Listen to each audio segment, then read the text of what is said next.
Hello everyone, welcome to another video. Really great to see you today. I am super excited to do my first sewing update chat. Now, I've hummed and hawed over this idea because so many of you do ask me for sewing updates and you're curious to see what I'm making. I do some updates on Instagram, but it's not quite the same as being able to talk about my projects live in a video, and there's so much more I could say than how much I can type in a little Instagram post. So I thought it might be useful and just more interesting for you to see the progress of my projects versus just seeing a haul video and then a finished project. I did do one finished project, kind of show and tell, with the cardigan that I made previously a couple of videos ago, and that was great. I really enjoyed it, but it does take me a bit of time to get one project finished, and it might be a while before you see something that's done, or I might have a couple of things done at the same time. However, for someone who maybe needs some inspiration or just likes to follow along with more kind of progress updates, I'm thinking of doing these monthly sewing talks to show you what I'm currently working on. If it's something that is still not quite finished, I'll show you what I have done since the previous video, show you any patterns that I recently bought or that I've cut out that I'm planning on, show you fabric pairings I'm going to put together with those projects. I hope that this is going to be more of a fun series. It's going to be super casual. As you can tell by today's setup, I don't have my lights on. I'm just by the window and using natural light. And I do have my water here because I'm feeling a little croaky. Is that the right word? Like, my throat isn't feeling great today. So water it is, get a tea, get some coffee, something to drink, and we're going to talk about my current sewing projects. First thing I have to show you is a shirt that I have been working on actually for a long time, almost an embarrassing amount of time, because it's not a very difficult thing to make. I was just missing things here and there. I was missing bias binding, I was missing like stretch elastic, I was missing all kinds of things I had to go to the store and buy, but I finally have everything, so I can just finish up on this blouse. Now this is a NEWLOOK pattern. I really am interested in this front pleating detail, which is not as hard to do as it looks, and it's a very nice little addition to the front area if you don't like wearing a lot of jewelry, or you can just wear a simple scarf with this, just add some interest up in the front. Obviously it is not finished. I've pinned one sleeve up so you can see what it will look like because this project does have sleeves. This is I want to say it's a stretch suiting fabric, and I am going to go back to the store and see if I can buy some more of this type of fabric. It is a light to medium weight. It's not see-through at all. It has great drape. It does not wrinkle easily, which is great, and it has a bit of stretch, and I think it comes in bajillion colors, and it's quite easy to sew. It has a bit of give, but it's not like working with a full knit or jersey where you're trying to, get things stabilized all the time. It's a great fabric actually, and I love the color, this orchid. So I'm excited for this one. I'll show you the paper pattern very quickly so you get a sense of what it will look like once it's completed. They have a sleeveless version. I'm obviously making this one with the sleeves but no collar detail. I think I'll try to insert some close-ups of these patterns throughout the video so you can get a better idea of the detail. So this is the first one that's almost done from NEWLOOK. This is 6344. I will list all the patterns that I mentioned down below in the information bar for you, so don't forget to check that out. Alright, next thing I have here is a more recent purchase, but I've already cut out my fabric, so it's ready to go. And this should be quite an easy sew as well. This is a vintage MCCALLS 5634, and I believe this is called an over blouse. It's listed as a kind of a 50s or maybe late 50s pattern is where I would kind of put this on the timeline. If you come from that area and this looks very familiar to you, let me know in the comments. Let me know how you would normally wear a blouse like this. A lot of these are called over blouses, which in my mind means that you can wear them over something that you're already wearing, kind of as a topper, or in this case, the illustration seems to show that you can wear the blouse on its own.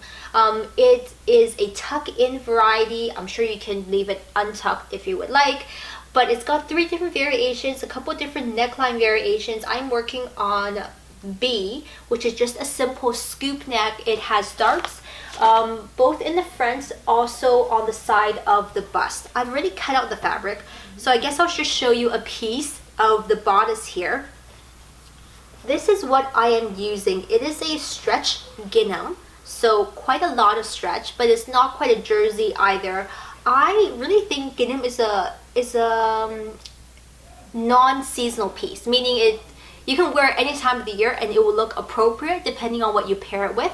I chose the more traditional black and white small gingham.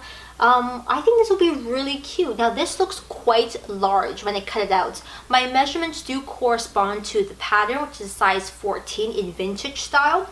However, this looks huge. With that being said, I have not put in any of the darts, so once that goes in, it will shrink the size of the top a little bit. And this one does not have any zips or buttons. They call it a pop over style. You just pull it over your head and you're done, which sounds really great. So I'm excited to work on this one. I feel like it's not going to fit in the frame, so there you go. The little pieces of thread that you see, someone had asked me how you transfer the darts and the details onto fabric, especially something like this that doesn't take chalk very well. I actually just mark it with a bit of string to tack it down, and then I will sew kind of from the dot to the dot, if you know what I mean. If you want more details, let me know. I can do maybe a video or blog post on how I mark my fabric with thread. So that's for this project.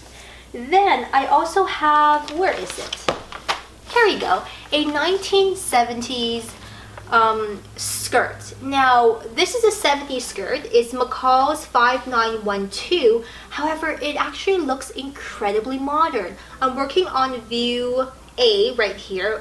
It's adapted because I'm only about 5'2", and this is a regular height pattern, so I shortened things a little bit, and I actually lengthened the slit because this skirt has a front and back slit, which I think is super interesting. So that part makes it super modern for me, but I've done it in a very simple fabric. This is a brushed cotton, and it's a good medium weight fabric. It almost has a velvety feel to it, which I love. It has a bit of stretch, which is always great and appreciated.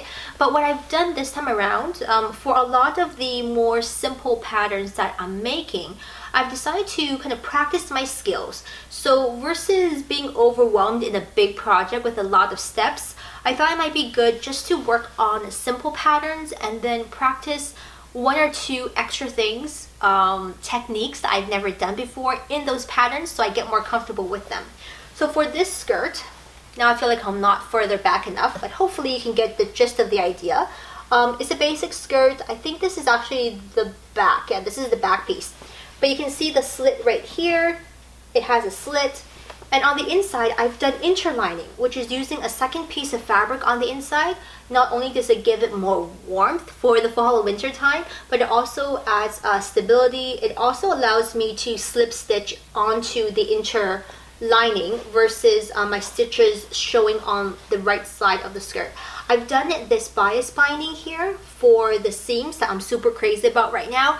All about the color contrasting, and plus I don't have a serger right now, so seam finishes on my projects are not that great. I'm not so fond of the zigzag stitch on my machine. It just doesn't look that great to me. So to get around that, I'm using this bias binding, which I think looks just fine. So I've got this. Hopefully will be a great winter project. I'm close to being done. I gotta put in pockets. There's pockets to this thing. There is also a zipper, which makes me feel a little bit intimidated, but I think it'll be fine. I mean, at some point I'm gonna have to get over zippers anyways. So there's that one. Now I have cut out a pattern from this book that I showed in my previous haul called Stylish Party Dresses. And I have this one, which is a faux wrap dress right here. This is the exact same dress, just in 2 different fabric patterns. It's faux wrap. It's got an elastic waistband, which means nice and easy. There's no buttons, there's no zips. It's just pull over your head and you are done. I chose quite a simple, but still I would say it's winter appropriate. It's a dark floral, which is quite on trend right now, but the fabric is a little thin. I'm not super crazy about this fabric for this time of the year. However, if I wear it with an under an underdress or a slip, it might be okay, or just save it for when springtime rolls around again here. So this is the fabric that I have. It is a dark floor. I've kept it for a long time because I thought it was beautiful and I didn't quite have the right project to work on with this, but I dug it out of my stash for this faux wrap dress, and I had enough to cut the long sleeve version, which I'm quite thrilled about. So this is the fabric I'm using for that faux wrap, all cut out, so many pieces. I just haven't stitched it all together yet, so we'll be working on that one. Then I had asked you all on Instagram about the Tilly and the Buttons Francois dress. Hope I said that right. It is a A-line shift mini dress with a back zip and raglan sleeves, or sleeveless if you want to make it that way. So I decided to buy it, and I'm so excited about it. I still have a lot of work to do for it. I have to trace out my pattern after I've taped the PDF pages together. PDFs make it cheaper and more accessible, but there's a lot of prep work you have to do before you can cut into your fabric. However, I am so proud of myself, shall I say, that I dug up the perfect fabric. And I don't even know when this is from. This is probably from a long time ago when I was hoarding lots of fabric together, but I've got it.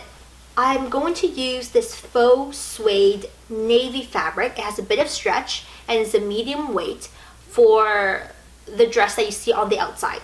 I'm also going to line the dress on the inside in gingham. It's the same gingham pattern as the other top I'm making, but this one is not a stretch fabric, which I think it will be fine. It's a stretch fabric on the outside but not stretch on the inside. I think it's okay as long as I cut the right size for myself. So what's going to happen here is outside, inside, outside, inside. So this will be my Tilly and the Buttons Francois dress. But on top of that, I don't know where I put it, but I am going to do studs along the shoulder seams where the raglan sleeves meet. So if you ever wore a baseball tee, that's what a raglan sleeve is. It's cut kind of along the armpit to your neck area. So the sleeve comes from this side, and then the rest of your shirt, is like that, right? And you got they're stitched together along a diagonal. So I'm actually going to put little silver stud hardware along where they attach, just for a bit of added detail. I think that will go great with the bright navy I have here. Again, I love the texture of this fabric. I think it'll be beautiful together. Alright, last thing. I don't know when I'm going to get to this. I did cut out the pattern. I do need to do some changing to it to make it a little longer, because this is a really cropped top. And I think even though I'm petite, I need something just a little bit longer. But I bought this fabric and I fell in love with it. I'm like, I need to make some really warm winter tops for this West Coast weather. So we've got here a wool blend, super, just, it's not lush, what is the right word? Super cozy stretch knit.